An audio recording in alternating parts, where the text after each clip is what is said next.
Unit 2, Lesson 5 is on instantaneous rates of change.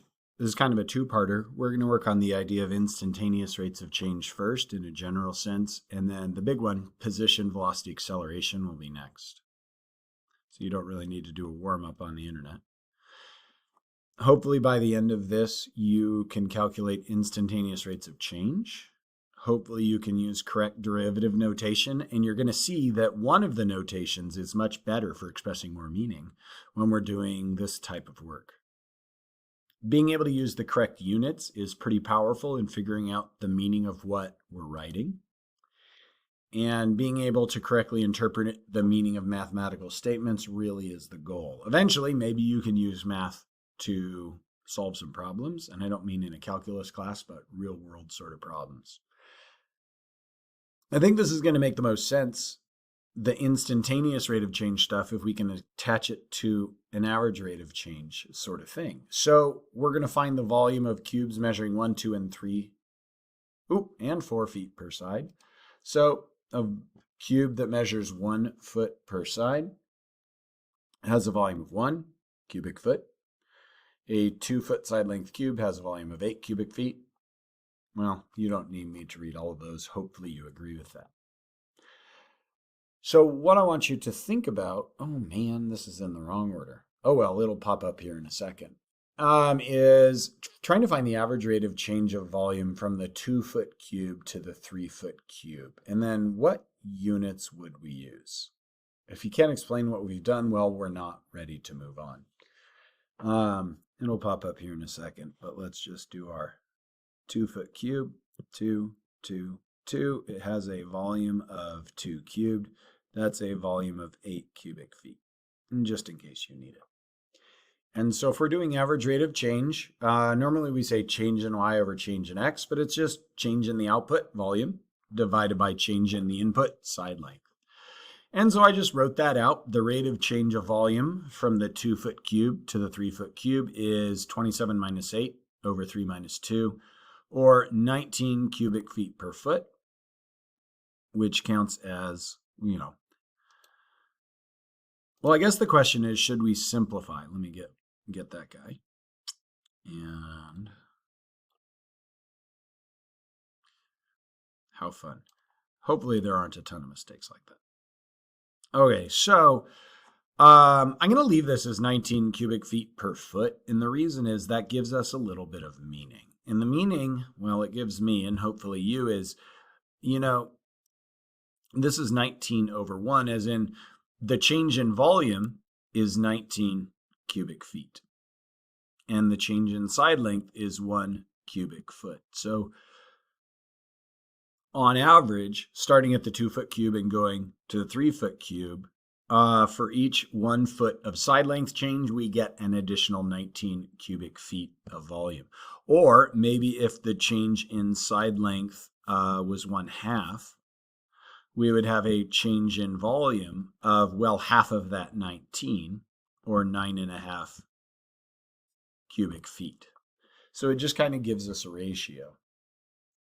But it's an average rate of change, and hopefully you know that doesn't mean that the instantaneous rate of change would be the same at all points. So let's think about that instantaneous rate of change of the volume of a cube with respect to its side length s. Just v is always volume. So I'm giving you s, so we're not using x or something, when the side length is 5 centimeters. So, well, the first thing we're going to start off with is volume is side cubed. If we're talking about instantaneous rate of change, well, that's just going to be derivative. Now, the derivative of the right-hand side s cubed is pretty easy. That's 3 times s squared. What are we going to write on the left-hand side? We're not going to write v prime. We're going to write dv over ds. And that dv over ds is real similar to this change in volume, or delta v over delta s. Okay? The difference is, with dv and ds, those are infinitesimals. There's a name for those later called differentials. They're so small, they kind of can't be measured.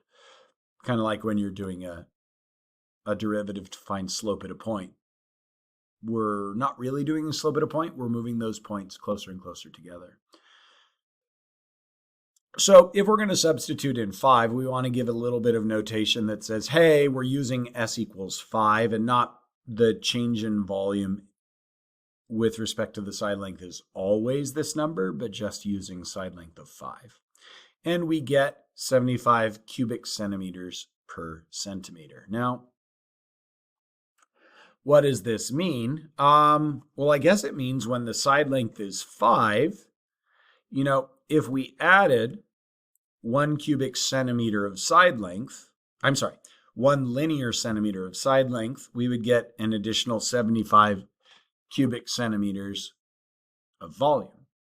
And that's true, but we're talking about an instantaneous rate of change here. So remember, we used S equals 5. If we had used S equals 5.1, as in, as we're adding 1 centimeter of side length, we could add that in smaller chunks. Well, if we had done that, then dVds, the rate of change of volume with respect to the side length, would no longer be 75.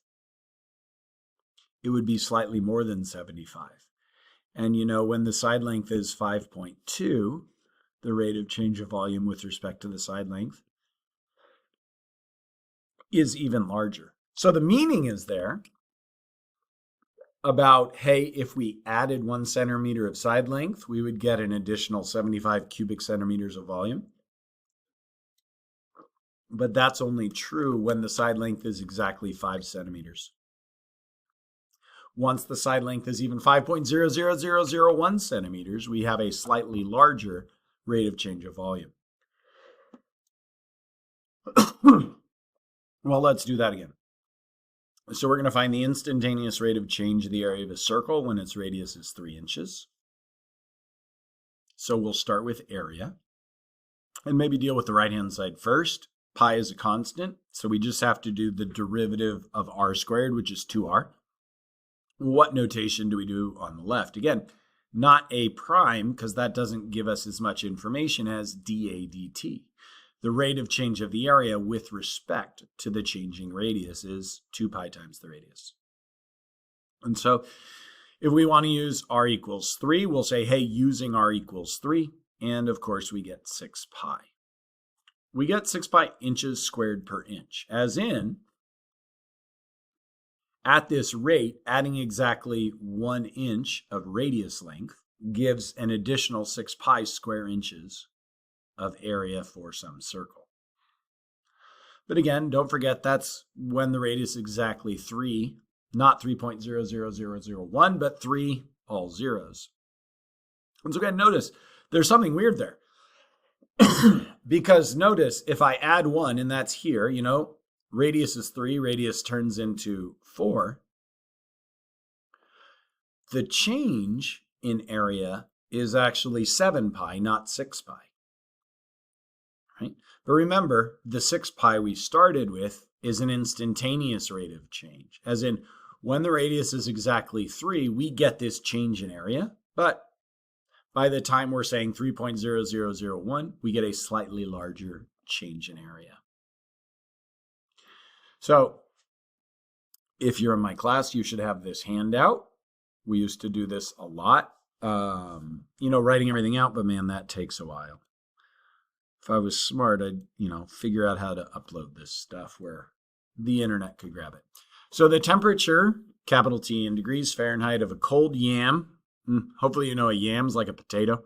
A cold yam placed in a hot oven is given by capital T as F of T. And all I'm saying there is, as you're going to see, that's a function. And of course it is. The yam can only have one temperature at any moment in time. And lowercase t is the time in minutes since the yam was put in the oven. So a lot of this, as you can see, is really about units in meaning. So we want to translate the meaning of f of 20 is 255. So maybe we start off with what is 20 and what is 255. Well, it says up here, t is the time in minutes. So that's 20 minutes. I don't know why I can't write. Let's try that again. That's 20 minutes and 255. Well, what is that? Well, that must be the output. So that's degrees Fahrenheit. So I guess 255 degrees, the best thing is, hey, that's the temperature of the yam. And so, well, how do we say 20? That's actually the hardest part. And I'm going to start with the word precisely. Precisely 20 minutes after the yam was put into the oven,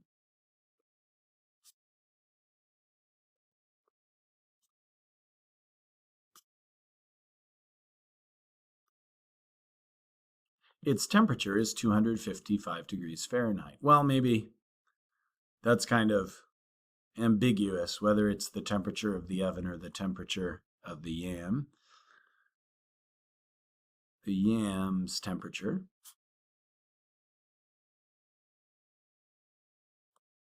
is 255 degrees Fahrenheit.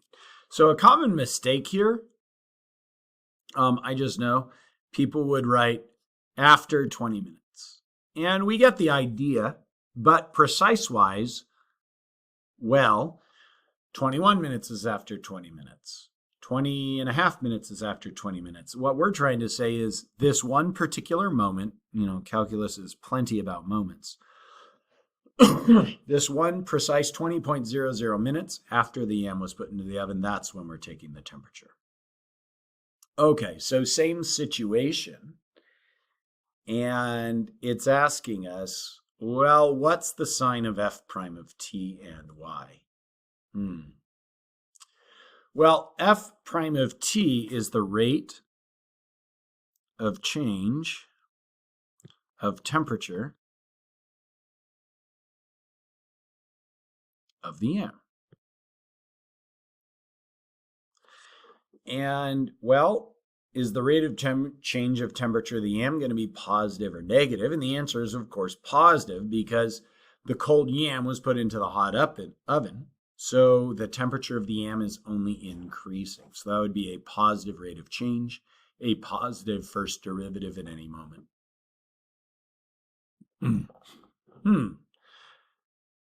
Still the yam. What are the units of f prime of 20? Well, that's related. Well, don't forget, f prime of 20 is the rate of change of the temperature of the yam with respect to time. Maybe that would be helpful.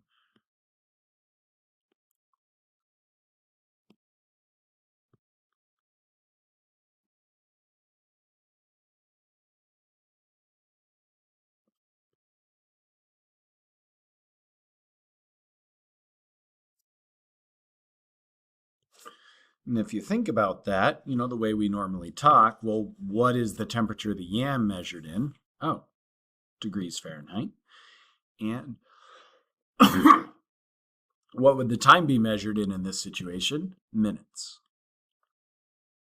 And, well, maybe another way to say that, it's not very obvious, but that would be delta t over delta t, which is super weird. Or our derivative notation would be d capital T over d lowercase t.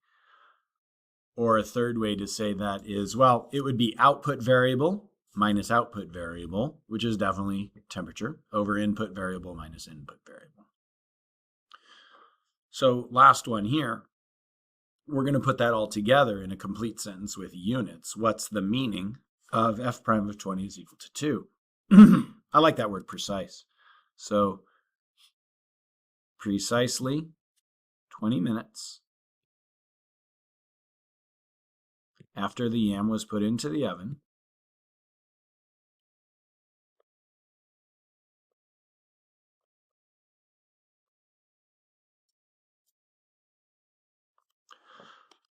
well, it's not a temperature, is it? It's a rate of change of temperature.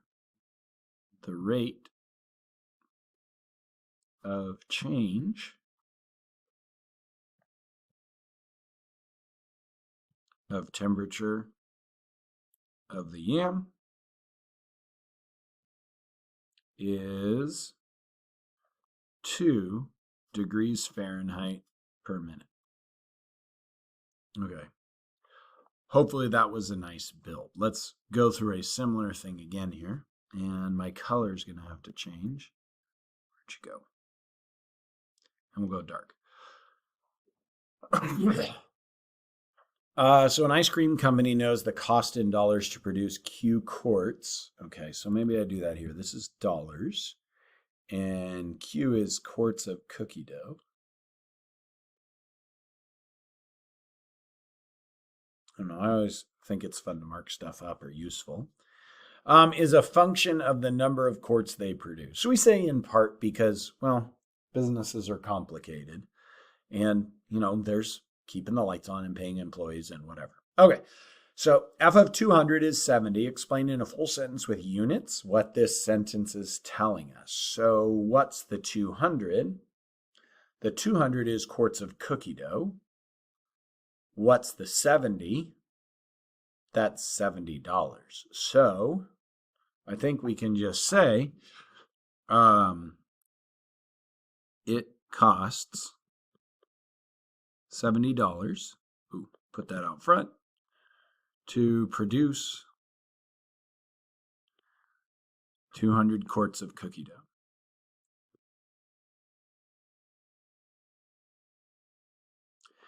And, try to use as many words from the setup as possible to get a really good translation.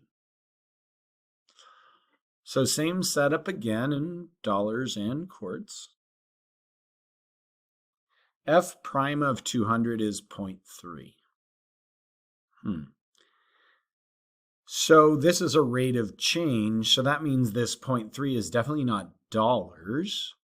And well, let's think about this. Input variable and output variable. If we were doing average rate of change, that would be change in the cost over the change in the number of quarts.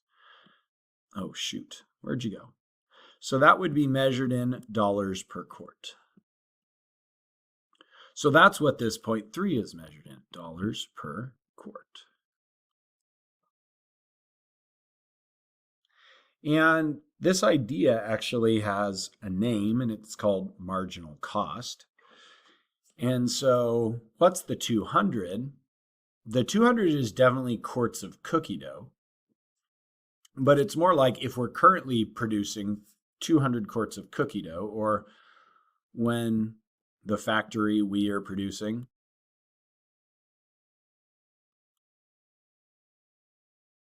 how about 200 quarts of cookie dough?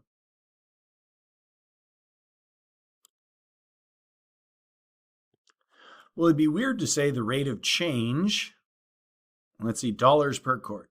It'd be weird to say the rate of change of something, which we don't even know, is $0.3 per quart. So maybe we think about that in terms of an average rate of change. So that would be $0.3 or 30 cents for 1 quart. And what that means is if you made one more quart of cookie dough, that would cost an additional 30 cents. When we were producing 200 quarts of cookie dough, making one more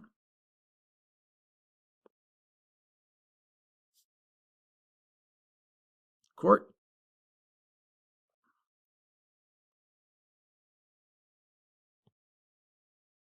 would cost an additional 30 cents. Again, this is called marginal cost. If you're a senior, you're probably doing that in economics. If you're a junior, you'll learn about that in economics. Uh-oh. The second derivative. Well, maybe we need to go back. So f double prime of 200 is negative 0.1.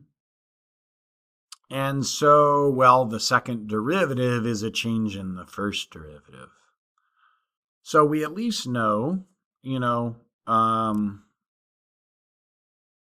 that we're producing 200 quarts of cookie dough. Producing.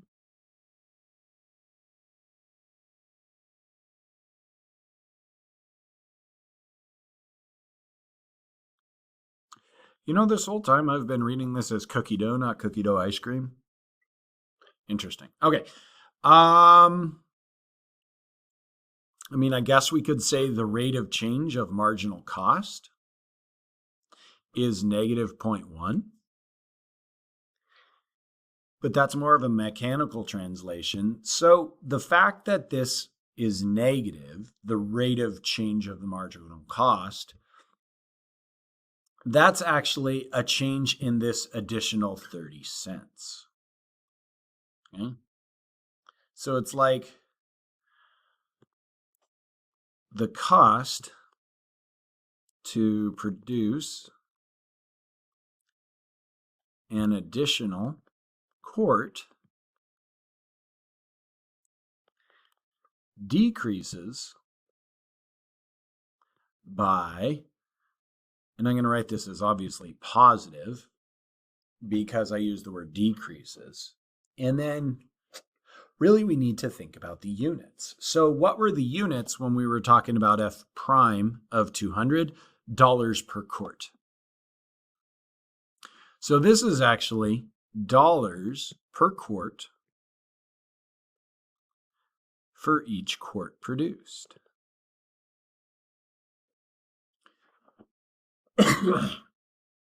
So it's like,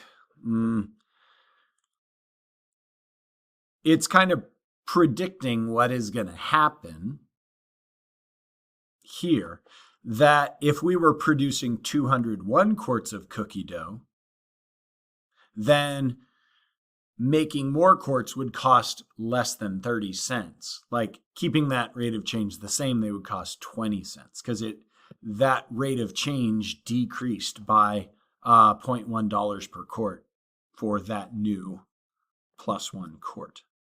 It's kind of a weird thing to think about. But again, maybe you're not a senior. You're not doing economics yet. You can probably understand rain a little bit better, so let's think about that. So F of t is the amount of rain in inches fallen since midnight, where t is time in hours since midnight. In a complete sentence, including units, interpret the following in the context of the problem.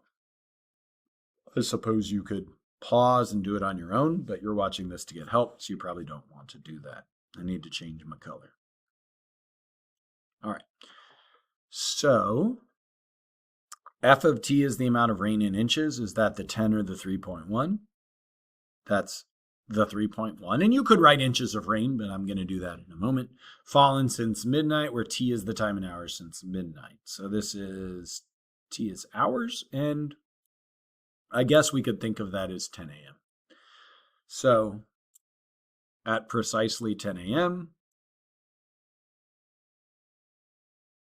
or maybe I should use the words here, at precisely 10 hours after midnight,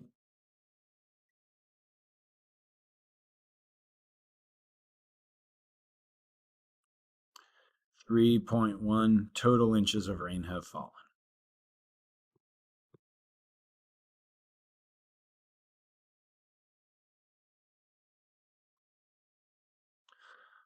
All right. Oh, no. Well, so now we have an inverse, which means the inputs and outputs are reversed. So here, F of 10 is hours, or the 10 inside of F is hours, and the output is in inches. So that means this is 10 inches, and this is 16 hours. And so how could we do that? Maybe it will take 16 hours for a total of, why am I writing words? 10 inches of rain to fall.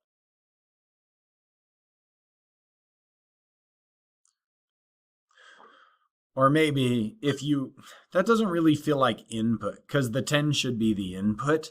So if we need to wait for 10 inches of rain, that'll end up being 16 hours, something like that. That's weird.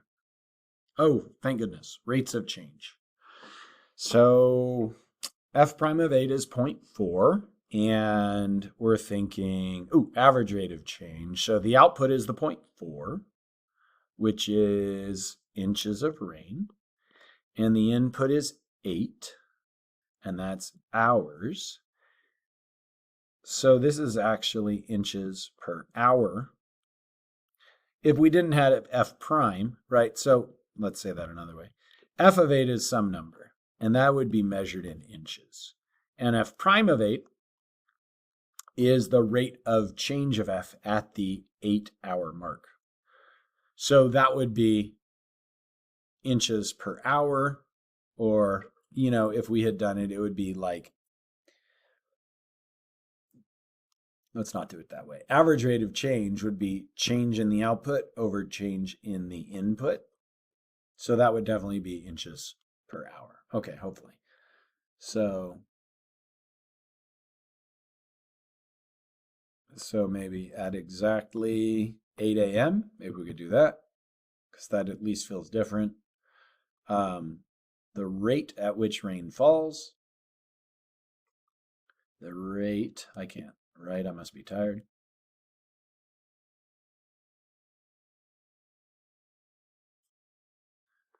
The rate at which rain is falling is 0.4 inches per hour. As in, if we waited for an hour, we should see an additional 0.4 inches of rain, but only if that rate stayed the same, because